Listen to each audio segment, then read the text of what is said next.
ሰላም ጤና ይስጥልኝ የመንጊዜም ሚዲያ ቤተሰቦች የመስከረም 18 2017 የሰዓቱ መረጃዎቻችንን ይዘናል እንድትከታተሉ እንጋብዛለሁ። አይኤምኤፍ እና ኢትዮጵያ በተራዘመ የብድር አቅርቦት ላይ የመጀመሪያ ደረጃ ስምምነት ላይ እንደደረሱ ተገለጸ። የኦሮሞ ነጻነት ሠራዊት ከፍተኛ አመራር ከድርጅቱ ተነጠሉ። ከኦሮሞ ነጻነት ሠራዊት ጋር ግንኙነት አላችሁ የተባሉ ተገደሉ። የኢትዮጵያ የባህር በር ፍላጎት ከቀጠናው ሀገራት ጋር አብሮ መልማትና ማደግን መሰረት ያደረገ ነው ሲሉ አምባሳደር ታዬ አጽቀሥላሴ ገለጹ። አርቲሜተር የተባለ የወባ መድኃኒት ጥቅም ላይ እንዳይውል ታገደ። የእስራኤል ጦር የሄዝቦላህ መሪ ሐሰን ናስራላህን በአየር ጥቃት ገደልኩ አለ።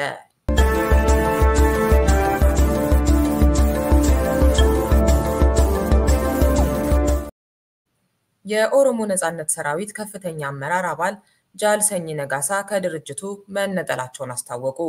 በጃልመሮ ወይም ኩምሳ ድሪባ ከሚመራው የኦሮሞ ነጻነት ሠራዊት ራሳችንን አግልለናል ሲሉ የድርጅቱ የሥራ አስፈጻሚ ኮሚቴ አባልና የማዕከላዊ ዞን የቀድሞ አዛዥ ጃልሰኝ ነጋሳ አስታውቀዋል።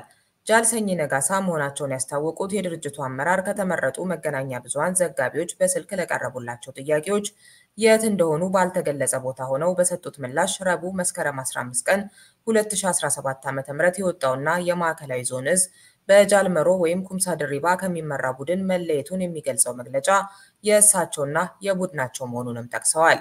በኦሮሚያ የቀጠለውን ግጭት በሰላማዊ መንገድ ለመፍታት ዝግጁ ነን ሲሉም ጃልሰኝ መስከረም 16 ቀን 2017 በሰጡት በዚሁ መግለጫ ተናግረዋል።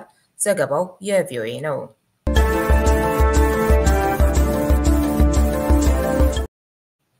ከኦሮሞ ነጻነት ሠራዊት ጋር ግንኙነት አላችሁ የተባሉ ተገደሉ። በኦሮሚያ ክልል በምዕራብ ወለጋ ዞን ቤጊና ቆንዳላ ወረዳዎች 3 ሰላማዊ ሰዎች መገደላቸው የተገለጸ ሲሆን ነዋሪዎችና የሟች ቤተሰቦች ግድያው የተፈጸመው በመንግስት ታጣቂዎች ነው ሲሉ ገልጸዋል። በግድያው ሕይወታቸው ያለፈው አቢብ ብርሃኑ ወንድም የሆኑት ቃሲም ብርሃኑ ይህን ዘገባ ለሰራው ለአዲስ ስታንዳርድ እንደገለጹት የ22 ዓመት ወንድማቸው መስከረም 12 ቀን 2017 ዓ.ም በመንግስት ታጣቂዎች በጥይት ተመቶ መገደሉን ተናግረዋል። በወቅቱ ወንድማቸው አቢብ በቤጊ ከተማ ከገበያ ወደ ቆንዳላ ወረዳ ሸጋ ቀበሌ እየተመለሰ እንደነበር አስረድተዋል። አቶ ቃሲም አክለውም የመንግስት ኃይሎች አቢብን በቤጊ ከተማ ካንቶ አስቆመው ተኩሰውበታል ሲሉ የገለጹ ሲሆን በወቅቱ ቤጊ ወደሚገኝ ሆስፒታል በፍጥነት ቢወሰድም ሆስፒታሉ እንደደረሰ ወዲያውኑ በአሳዛኝ ሁኔታ ሕይወቱ እንዳለፈ ገልጸዋል። በቤጊ ወረዳ ግድያው በተፈጸመ በተመሳሳይ ቀን በቆንዳላ ወረዳ ሌላ አሳዛኝ ክስተት ተፈጥሮ የሁለት ንጹሃን ዜጎች ሕይወት አልፏል። በግድያው ሕይወታቸው ያለፈው ረኪሳ ሃሩን ወንድም የሆኑት ኢዶሳ ሃሩን ለአዲስ ስታንዳርድ እንደገለጹት የ28 ዓመት ወንድማቸው ራኪሳ ከሌሎች 36 ዓመት ከሆናቸው ሁለት ግለሰቦች ማለትም ዳሲሳ ዋቶና ረመዳን አሳን ጋር በመንግስት ታጣቂዎች በቆንዳላ ወረዳ መያዛቸውን ጠቁመዋል። አክለውም ግለሰቦቹ የኦሮሞ ነጻነት ሠራዊትን በመደገፍና በቆንዳላ ከተማ ገበያውን በማደናቀፍ በሚል መከሰሳቸውን ተናግረዋል። የሟች ራኪሳ ሃሩን ወንድም የሆኑት ኢዶሳ መስከረም 12 ቀን 2016 ዓ.ም ጠዋት ላይ የኢትዮጵያ መከላከያ ሠራዊት አባላት ቤታቸው ደርሰው ራኪሳን ከኦሮሞ ነጻነት ሠራዊት ጋር ግንኙነት አለ በማለት ወደ ቆንዳላ ወታደራዊ ካምፕ እንደወሰዱት አስታውሰዋል። ለ3 ቀናት ያህል ምግብና ቡና በወታደራዊ ካምፕ ውስጥ ለነበረው ለራኪሳ ሲያመላልሱለት እንደነበር የገለጹት ኢዶሳ ነገር ግን መስከረም 15 2016 ዓ.ም ጠዋት ላይ የራኪሳንና የረመዳንን አስክሬኖች ማግኘታቸውን ተናግረዋል። የራኪሳ አስክሬን ወደ ሸጋ ዲንቃ ቀበሌ በሚወስደው መንገድ ላይ ጀርባና ጭንቅላቱ ላይ በጥይት ተመቶ መገኘቱን እንዲሁም የረመዳን አስክሬን በሸጋ ዲንቃ ቀበሌ ኡፋፋ ወንዝ ውስጥ ደረቱ ላይ ተመቶ መገኘቱን ኢዶሳ አስረድተዋል። እንደ መረጃ ምንጩ ሁለቱም ሰዎች እያንዳንዳቸው የሁለት ልጆች አባት ነበሩ። መንጊዜም ሚዲያ ግድያ ለተፈጸመባቸው ቤተሰቦች፣ ወዳጅ ዘመዶች መጽናናትን ይመኛል።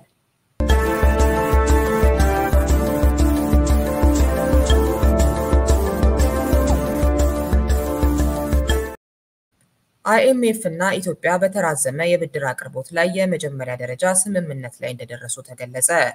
ዓለም አቀፉ የገንዘብ ተቋም አይኤምኤፍ ሰራተኞች ከኢትዮጵያ መንግስት ባለስልጣናት ጋር የተራዘመ የብድር አቅርቦትን በተመለከተ የመጀመሪያ ደረጃ ስምምነት ላይ መድረሳቸው ተገለጸ። አይኤምኤፍ ባወጣው መግለጫ ድርጅቱ በ4 ዓመታት የሚያቀርበው የ3.4 ቢሊዮን ዶላር የተራዘመ የብድር አቅርቦትን በተመለከተ የመጀመሪያ ደረጃ ስምምነት ላይ ከኢትዮጵያ ባለስልጣናት ጋር ተደርሷል። ስምምነቱ በይፋ በዓለም አቀፉ ገንዘብ ተቋም ዋና የአመራር ቦርድ ከታየ በኋላ ኢትዮጵያ ወደ $345 ሚሊዮን ገደማ እንደምታገኝ ተገልጿል። በገበያ ስርዓት ላይ የተመሰረተ የውጭ ምንዛሪ ግብይት ተመንን ጨምሮ ኢትዮጵያ ሀገር በቀል የምጣኔ ሀብት ፖሊሲ ማሻሻያ ማድረጓ በጥሩ ሁኔታ ውጤት እያሳየ ነው ብሏል በመግለጫው። በገበያ ስርዓት ላይ የተመሰረተ የውጭ ምንዛሪ ግብይት ተመን መተግበሩ በትይዩና በይፋዊ ገበያ መካከል ያለውን ልዩነት በስፋት እያጠበበ እንደሆነም ተገልጿል። የኢትዮጵያ መንግስት ያለፈው ዓመት ሐምሌ ላይ በገበያ ስርዓት ላይ የተመሰረተ የውጭ ምንዛሪ ግብይት ተመንን ለመተግበር ውሳኔ አሳልፎ ተግባራዊ ማድረግ መጀመሩ ይታወሳል። ከዚህ ቀደም ዓለም አቀፉ የገንዘብ ተቋም የብድር ስምምነት ላይ ሳይደርስ በኢትዮጵያ ለሳምንታት የዘለቀውን ቆይታውን ማጠናቀቁ ይታወሳል። የድርጅቱ ተወካዮች አዲስ አበባ ሄደው በብድር ጉዳይ ውይይት ሲያደርጉ የቆዩት ኢትዮጵያ ሀገር በቀል የምጣኔ ሀብት እቅዷን ለመተግበር የሚያስችላትን የገንዘብ ድጋፍ ከተቋሙ መጠየቋን ተከትሎ ነበር። ዓለም አቀፉ የገንዘብ ተቋም መስከረም 18 2017 ዓ.ም ባወጣው መግለጫ ኢትዮጵያ ስኬታማ ለውጦችን ማድረጓ የማክሮ ኢኮኖሚ መረጋጋትን የሚፈጥር የውጭ ምንዛሪ አቅርቦትን አስተማማኝ የሚያደርግና ለዘለቄታዊ የምጣኔ ሀብት እድገት የሚረዳ ነው ብሏል። የዓለም አቀፉ የገንዘብ ተቋም ሰራተኞች ቡድን የተመራው በአልቬሮ ፒሪስ ሲሆን እንደ አውሮፓ አቆጣጠር ከመስከረም 17 እስከ 26 2024 በኢትዮጵያ ቆይታ ማድረጋቸውን መግለጫው ይጠቁማል። ያለፈው ዓመት ሐምሌ ላይ የህዝብ ተወካዮች ምክር ቤት ባካሄደው አስቸኳይ ስብሰባ ላይ የብድር ስምምነት ሊያጸድቅ መሆኑ መዘገቡ ይታወሳል። የህዝብ ተወካዮች ምክር ቤት የሚያጸድቀው የብድር ስምምነት የትኛው እንደሆነ ይፋ ባይደረግም በወቅቱ ዓለም አቀፉ የገንዘብ ድርጅት ለኢትዮጵያ በተራዘመ የብድር አቅርቦት የ$3.4 ቢሊዮን ብድር ማጽደቁን ማሳወቁ አይዘነጋም። ዓለም አቀፉ የገንዘብ ድርጅት ባወጣው መግለጫ በአልቬሮ ፔሪስ የተመራው የልዑካን ቡድን በድርጅቱ ዋና የአመራር ቦርድ ይሁንታ ያገኘውን የ$3.4 ቢሊዮን የተራዘመ የብድር አቅርቦት በተመለከተ ከኢትዮጵያ አመራሮች ጋር የመጀመሪያ ደረጃ ስምምነት ላይ ደርሷል። አልቬሮ ፔሪስ የአይኤምኤፍ ሰራተኞችና የኢትዮጵያ መንግስት ባለስልጣኖች ስምምነት በተቋሙ ዋና የአመራር ቦርድ በቀጣይ ሳምንታት የሚታይ ይሆናል። ቦርዱ ከተመለከተው በኋላ ኢትዮጵያ በመጀመሪያ $345 ሚሊዮን ታገኛለች ማለታቸውንም ተቋሙ አስታውቋል። የኢትዮጵያ የምጣኔ ሀብት ማሻሻያ በተለይም በገበያ ስርዓት ላይ የተመሰረተ የውጭ ምንዛሪ ግብይት ተመን መተግበሩ በትይዩና በይፋዊ ገበያ መካከል ያለውን ልዩነት በስፋት እያጠበበ ነው ማለታቸውም ተገልጿል። ለውጡ የውጭ ምንዛሪ አቅርቦት መጠንን በመጨመር ለሀገሪቱ ምጣኔ ሀብት ጉልህ አስተዋጽኦ እንዳደረገም ተናግረዋል። ወደፊት የሀገር በቀል ምጣኔ ሀብት ፖሊሲ ለውጡ የማክሮ ኢኮኖሚ መረጋጋትና የምጣኔ ሀብት እድገት ያመጣል ብለዋል አልቬሮ ፒሪስ። የፖሊሲ ማሻሻያው በመንግስት ቁጥጥር ስር ያለውን የፋይናንስ ስርዓት በመለወጥ የዋጋ ንረትን እንደሚያረጋጋና ምጣኔ ሀብታዊ እንዲሁም ማህበራዊ ጠቀሜታ እንዳለውም ገልጸዋል። ገቢ መጨመርና በመንግስት ይዞታ ስር ያሉ ተቋማትን ለማጠናከር የሚደረጉ የፋይናንስ ዘርፍ ለውጦች መንግስት የሚያወጣውን ወጪ ቅደም ተከተል ለማስተካከልና ዘላቂነትን ለማረጋገጥ ይረዳሉ ሲሉም አክለዋል። በአልቬሮ ፒሪስ የዓለም የገንዘብ ተቋምን የምጣኔ ሀብት ፕሮግራም በስኬታማነት በማስተግበር የኢትዮጵያ መንግስት ባለስልጣናትን አመስግነዋል። በአልቬሮ ፒሪስ እና ቡድናቸው ንግግር ያደረገው የኢትዮጵያ ብሔራዊ ባንክ ገዢ አቶ ማሞ ምህረቱ ከገንዘብ ሚኒስትሩ አቶ አህመድ ሽዴና ከገንዘብ ሚኒስቴር ዴኤታ ዶክተር ኢዮብ ተካልኝ ጋር ነው። ዘገባው የቢቢሲ አማርኛ ነው።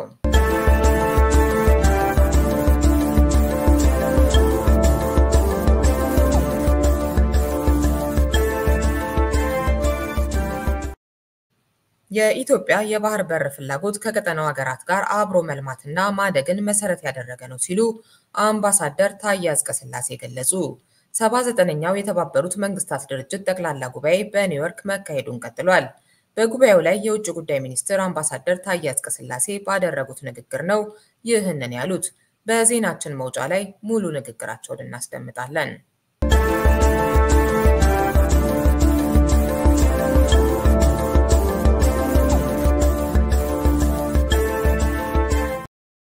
አርቲሜተር የተባለ የወባ መድኃኒት ጥቅም ላይ እንዳይውል ታገደ። አርቲሜተር የተባለ በመርፌ የሚሰጥ የወባ መድኃኒት ጥቅም ላይ እንዳይውል ታገደ። የኢትዮጵያ ምግብና መድኃኒት ባለስልጣን እንዳስታወቀው በገበያ ቅኝት የተደረሰበት በፈረንጆቹ 2023 ህዳር ወር የተመረተው መድኃኒት በባለስልጣኑ ያልተመዘገበ ነው። የመድኃኒቱን ናሙና በመውሰድ በላብራቶሪ በተደረገ ፍተሻ አርቲሜተር የተባለው ንጥረ ነገር በውስጡ ያልተገኘበት መሆኑን የባለስልጣኑ መረጃ ጠቁሟል። በመሆኑም መድኃኒቱን የጤና ባለሙያዎች እንዳይጠቀሙ አስገንዝቧል። በተጨማሪም በየደረጃው ያሉ የክልል ተቆጣጣሪዎች በየአካባቢያቸው ጥብቅ ክትትል በማድረግ እርምጃ እንዲወስዱ አሳስበዋል። ዘገባው የኤፍቢሲ ነው።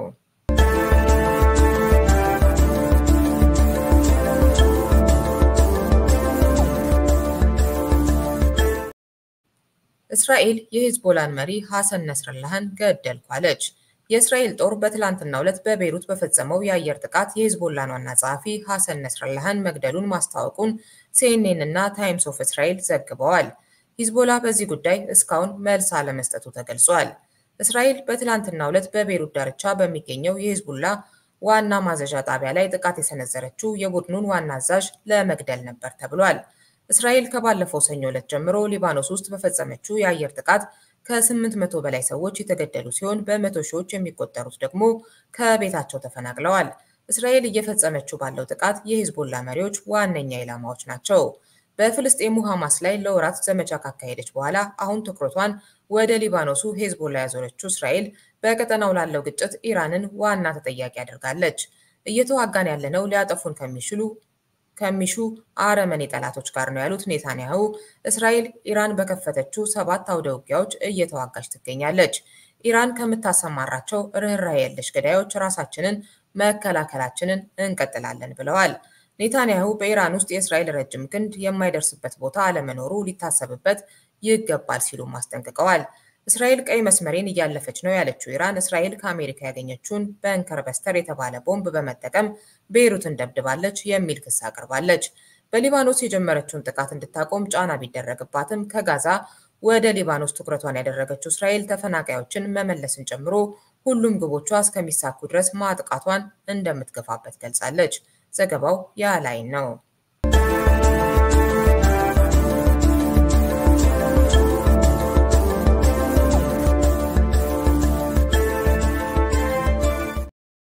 ለሰዓቱ ያዝናቸው መረጃዎች ይህንን ይመስሉ ነበር። የአምባሳደር ታዬ አጽቀሥላሴን ንግግር ጋብዘናችሁ በዚሁ እናጠቃልላለን። ሰላም ሁኑ። Mr. President, the country that was one of the 51 founding members of the United Nations, Ethiopia is a strong proponent of effective multilateralism centered on the United Nations. Ethiopia views with grave concern the challenges of the United Nations facing in discharging its role in peace and security and socio-economic development. Nevertheless, ensuring readiness and capability of the United Nations to resolve global challenges has been a generational quest.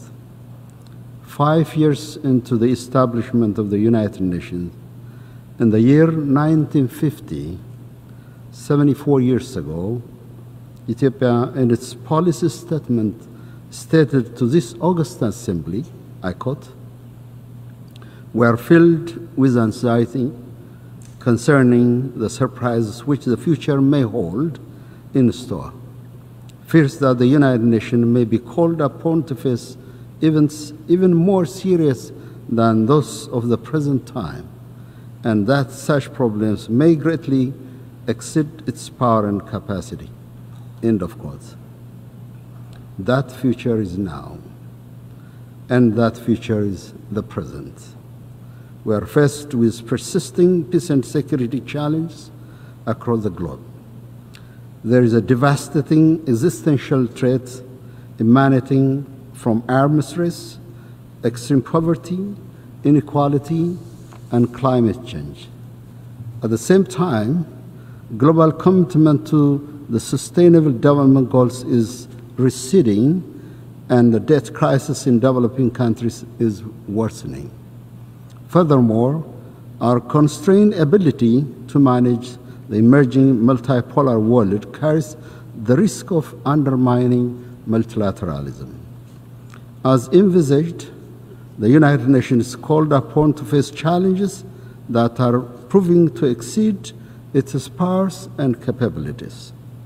It is our view that collective security will be realized if states are able to exercise their authority and carry out their responsibilities to safeguard their national security.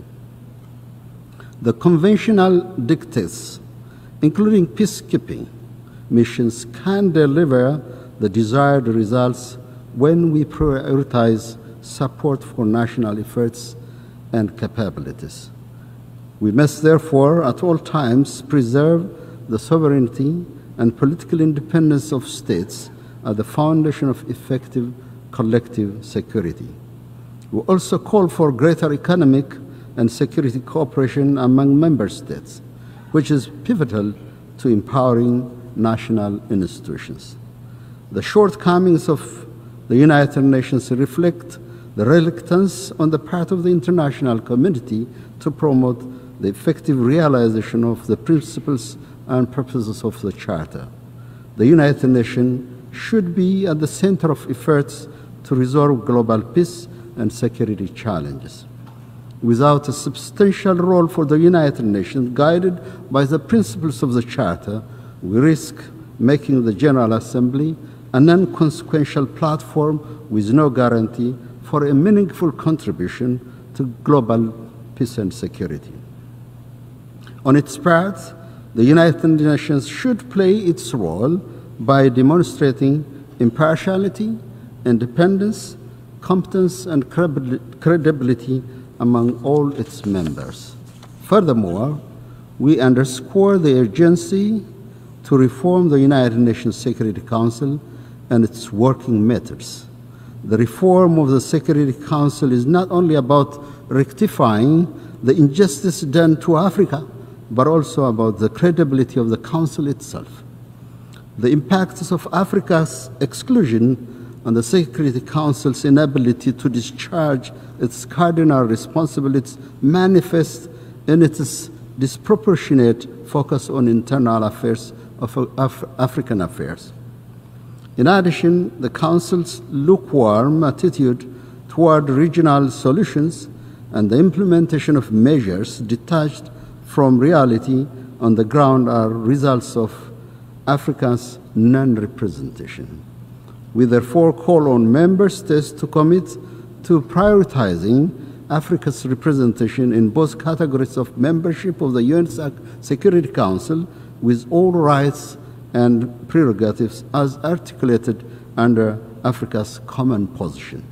There is no shortcut or half solution to this long-standing quest for equality. Mr. President, the African Union has designed Agenda 2633 as the blueprint for the continent's development. The agenda is being implemented in synchronization with the UN Agenda 2030. The fact that the SDGs are off track mostly due to lack of financing is a source of concern for Africa. The compounding debt crisis also requires urgent and sustainable solution. Therefore, those member states with impact on global financial institutions should make the necessary financial resources available. On its part, Ethiopia has been consistent in its effort to achieve these development goals. In parallel with resolving a complex security challenges through an African Union-facilitated peace process, Ethiopia has redoubled its effort to forge peace and development. We are making progress in poverty eradication and realizing people-centered development. We introduce transformational shifts to our monetary and economic policies and to advance our digital infrastructure. We are confident our development path will bring about a great benefits to our people. We call on all actors in development finance to work with us with a sense of solidarity and cooperation to navigate the challenges of reform and attain sustainable economic growth and development. Mr. President, I have the distinct pleasure to announce to this Assembly the milestone the Nile River Basin has achieved this year. The Cooperative Framework Agreement of the Nile River Basin, CFA, is poised to enter into force with a required number of ratifications. The entry into force of this first ever Nile Basin-wide treaty, the Cooperative Framework Agreement, will pave the way for sustained cooperation and shared growth across the entire river basin. Ethiopia, along with its co-riparian sisterly countries, will work towards the realization of the principles of the CFA and the full potential of the Nile River. Furthermore, the Grand Ethiopian Renaissance Dam is generating electricity, responding to the energy demands of Ethiopia and the Eastern African region. It is our sincere hope that the remaining riparian countries will join the CFA and play a constructive role in ensuring equitable and reasonable utilization of the Nile River. I'm also proud to announce to this August Assembly that the Ethiopian Green Legacy, the notable initiative of Prime Minister Abiy Ahmed, saw the planting of 40 billion seedlings within 5 years, increasing our forest coverage from 3 to 24%. This stands as a substantial goal, contribution to the absorption of greenhouse gas and a tangible measure against the adverse impact of climate change. Based on its long-term low-emission development strategy, Ethiopia is also on the path to sustainable energy transformation by developing and transitioning to non-fossil fuel energy sources. Such efforts must be supported by the full activation of the global commitment, especially through the provision of adequate climate financing. Mr. President, maritime insecurity in the Red Sea and the Indian Ocean is a source of great concern for Ethiopia. With over 120 million population and significant maritime trade, Ethiopia entirely depends on the safe, secure maritime activity in the Red Sea and Indian Ocean. This region is threatened by conflicts, piracy, and other illicit activities. Over the years, Ethiopia has played an instrumental role in combating the cause of insecurity. We also continue our efforts to work with other neighbors to contribute on durable basis to ensure peaceful navigation on the high seas. We see a great need to chart a new path for inclusive maritime security engagement with equal participation of countries with stakes on both sides of the Red Sea and Indian Ocean. Furthermore, terrorism continues to be a grave threat to the peace and security of the Horn of Africa.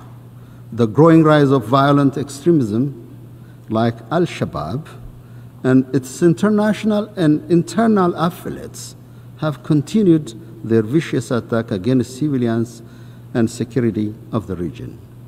The region has reached a milestone in degrading terrorism owing to the resilience of the people of Somalia and the sacrifice of the sons and daughters of Burundi, Djibouti, Kenya, Uganda, and my country, Ethiopia.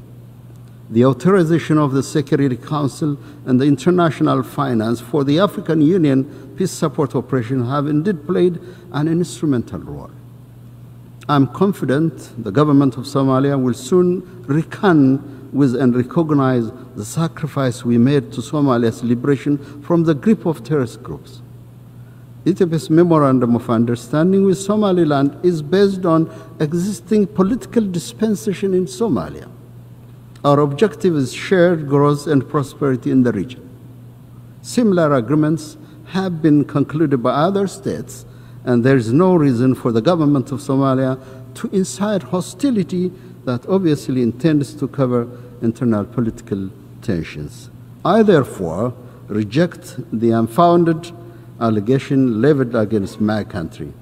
Ethiopia's name can never be associated with any one of the allegations. I rather call on the federal government of Somalia to join hands to eliminate terrorist groups that are causing chaos and mayhem on the people of the region. The recent maneuvers of actors from outside the Horn of Africa region undermine these efforts. Nevertheless, Ethiopia will not be deterred from its resolute commitment to combating terrorism. We therefore call upon these actors to to immediately stop their reckless actions. We also call on the international community to recognize the imminent risk originating from these irresponsible acts and to take concrete measures to prevent combating terrorism in the Horn of Africa. Mr. President, in conclusion, I would like to reiterate Ethiopia's commitment to the maintenance of global peace and security and upholding multilateralism. I thank you, Mr. President.